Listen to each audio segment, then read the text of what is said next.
سبحان اللہ وبحمدہ سبحان اللہ العظیم سبحان اللہ وبحمدہ سبحان اللہ العظیم۔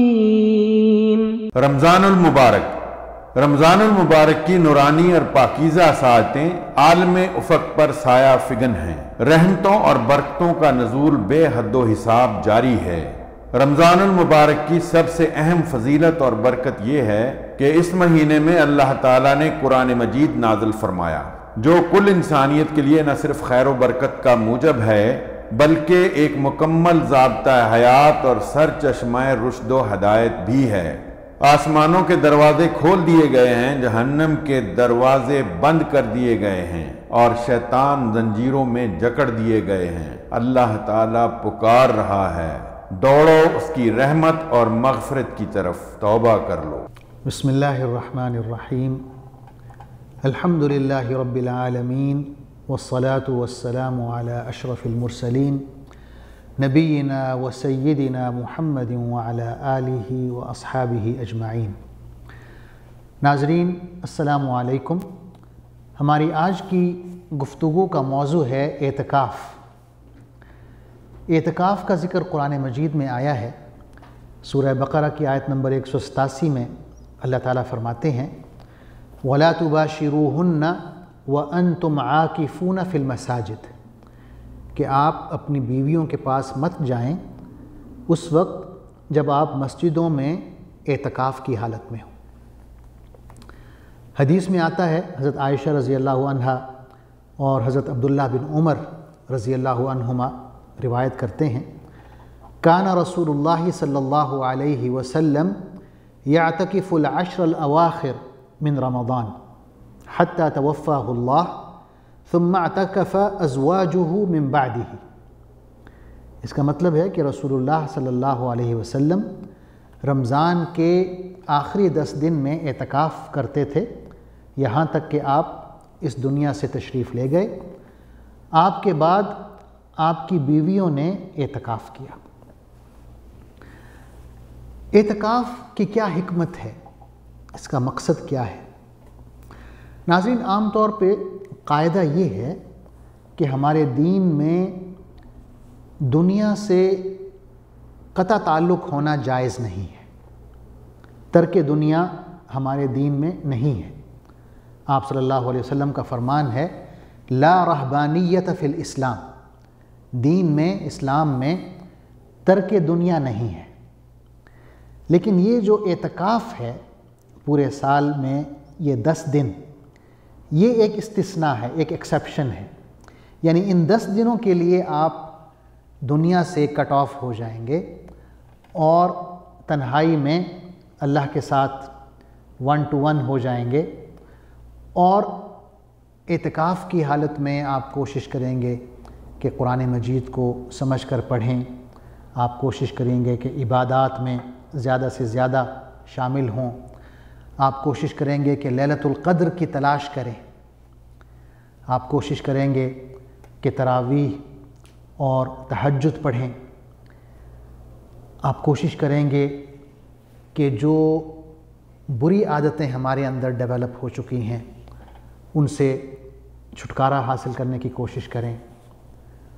عام طور پہ سگریٹ نوشی ایک بہت بری عادت ہے، اور رمضان ایک بہت ہی اچھا موقع ہے، اور رمضان میں پھر اعتکاف کی حالت ایک بہت ہی نادر موقع ہے کہ ہم اس بری عادت سے جان چھڑا سکیں، چھٹکارا حاصل کر سکیں۔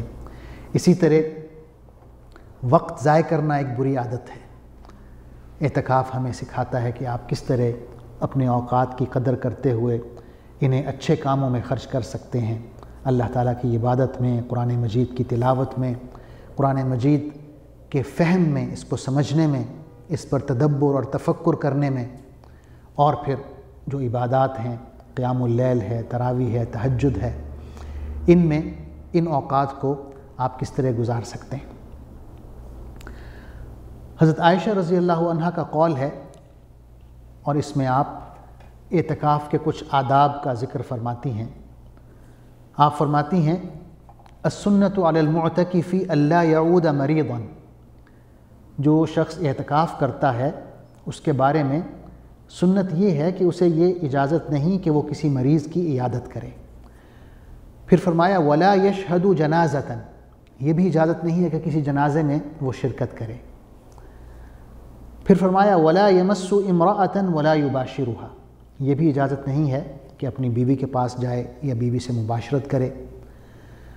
پھر فرمایا ولا یخرج لحاجۃ الا لما لا بد منہ، یہ بھی اجازت نہیں ہے کہ وہ کسی ذاتی کام سے اعتکاف چھوڑ کر نکل کھڑا ہو، الا کہ کوئی ایسا کام ہو کہ جس کی اشد ضرورت ہو، یعنی اس کے بغیر کوئی چارہ نہ ہو کہ آپ اعتکاف سے نکلیں اور وہ کام کریں، اس کی اجازت ہے۔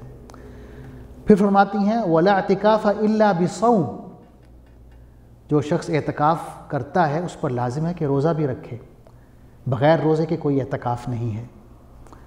اور آخر میں فرماتی ہیں ولا اعتکاف الا فی مسجد جامع، اور اعتکاف کرنے والا اس مسجد میں اعتکاف کرے گا جہاں پر جمعہ کی نماز ادا ہوتی ہے، یعنی کسی ایسی دور دراز اور چھوٹی سی مسجد میں اعتکاف نہ کرے جہاں جمعہ کا اہتمام نہیں ہوتا، یعنی بعض مساجد ایسی ہوتی ہیں کہ بہت چھوٹی ہوتی ہیں یا دیہاتوں میں ہوتی ہیں جہاں پر جمعہ نہیں ہوتا، جمعہ کے لیے لوگ جامع مسجد میں جاتے ہیں، بڑی مسجد میں جاتے ہیں، تو اعتکاف کرنے والے پر لازم ہے کہ ایسی مسجد میں اعتکاف کرے جہاں پر جمعہ کی ادائیگی ہوتی ہے، تاکہ جمعہ کے لیے اس کو اپنے اعتکاف کی حالت سے نکل کے جامع مسجد کی طرف نہ جانا پڑے، بلکہ وہ اسی مسجد میں معتکف ہو جہاں پر جمعہ کا اہتمام کیا جا رہا ہے۔ تو ناظرین، یہ جو عبادت ہے اعتکاف کی، یہ ایک اہم عبادت ہے۔